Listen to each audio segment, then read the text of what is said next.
کی وفات کے تقریباً 1000 سال بعد نوح علیہ السلام تشریف لائے۔ آدم علیہ السلام کے بعد کی نسلیں بہت نیک تھیں، پر تقریباً 1000 سال بعد شیطان نے ان لوگوں کو بہکایا کہ کچھ نیک اور بزرگ لوگوں کو یاد رکھنے کے لیے ان کے بت بنا لو، تو لوگوں نے کچھ بزرگوں کو عزت دینے کے لیے ان کے بت بنا لیے۔ اس وقت تو بتوں کی پوجا نہیں ہوئی، پر کچھ نسلوں بعد کے لوگ آہستہ آہستہ ان بتوں کو پوجنے لگ گئے۔ کفر اور شرک عام ہو گیا اور ایک اللہ کی عبادت بند ہو گئی۔ تب اللہ نے دنیا میں نوح علیہ السلام کو بھیجا۔ اس وقت انسانوں کی عمریں زیادہ ہوتی تھیں اور نوح علیہ السلام کی عمر تقریباً 950 سال تھی۔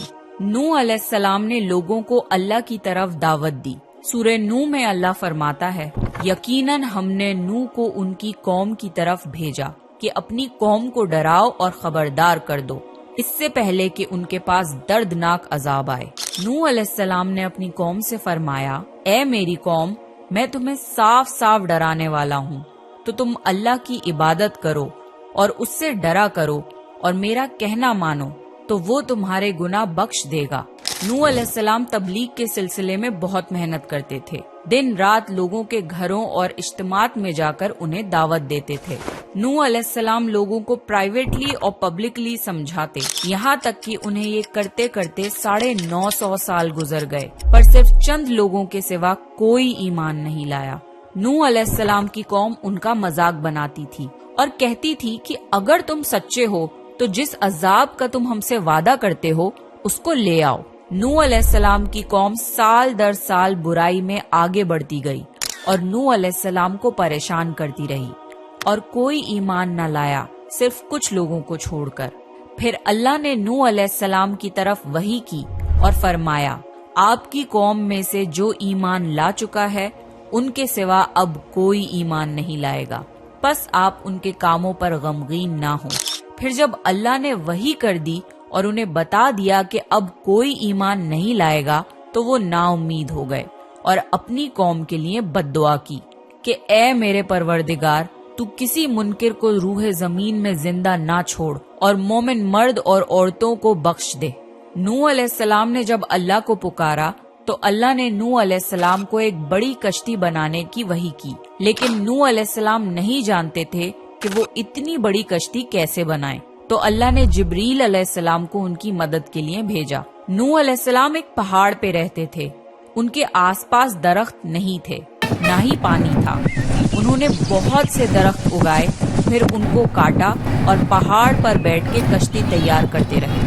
لوگ جب نوح علیہ السلام کو کشتی بناتے ہوئے دیکھتے تو ان کی جس پہ اللہ رحم کرے۔ باپ اور بیٹے کے درمیان یہ گفتگو جاری تھی کہ ایک طوفانی موج نے ان کے بیٹے کو غرق کر دیا۔ جب نوح علیہ السلام کے سامنے ان کا بیٹا غرق ہو گیا تو ان کی آنکھوں میں آنسو آ گئے اور وہ پکار اٹھے، اور تو نے مجھ سے وعدہ کیا تھا کہ میرے گھر والوں کو نجات عطا فرمائے گا، اور تو تمام حاکموں میں سے بہتر حاکم ہے، لہٰذا یہ ناممکن ہے کہ تیرا وعدہ پورا نہ ہو۔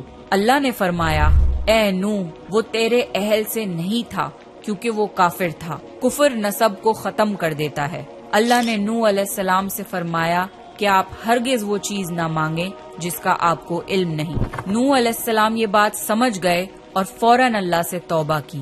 فرمایا، اے میرے پروردگار، میں تیری ہی پناہ چاہتا ہوں اس بات سے کہ تجھ سے وہ مانگوں جس کا مجھے علم نہیں۔ اگر تو مجھے نہ بخشے گا اور مجھ پر رحم نہ کرے گا تو میں خرابی والوں میں ہو جاؤں گا۔